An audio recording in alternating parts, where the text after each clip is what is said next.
او بل عجیبه خدا واره دا هر څه چې موږ کوو که د قریب سره قرابت کوو که رشته داري پالو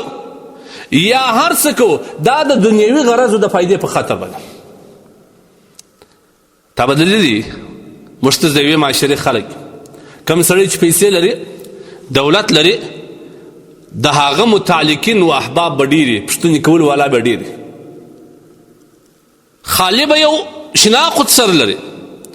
یو رابطه به ورسره لري فقط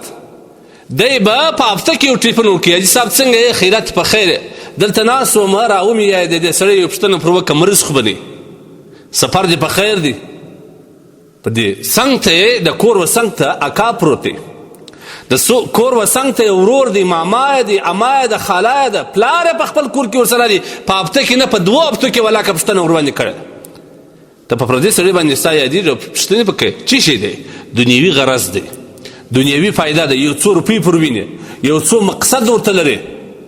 د دغه پوښتنې هم د یو مقصد په خاطر باندې کوي چې سبا بیا دی ورته ورسي که یو خواهش ځینې وکړي هغه خواهش به هغه حاجي صاحب ورپوره کوي زما او ستا په معاشره کې ډېر موږ نږدې رشته داران لرو نږدې قریبان لرو چې الله جل جلاله پر موږ حق ایښی دی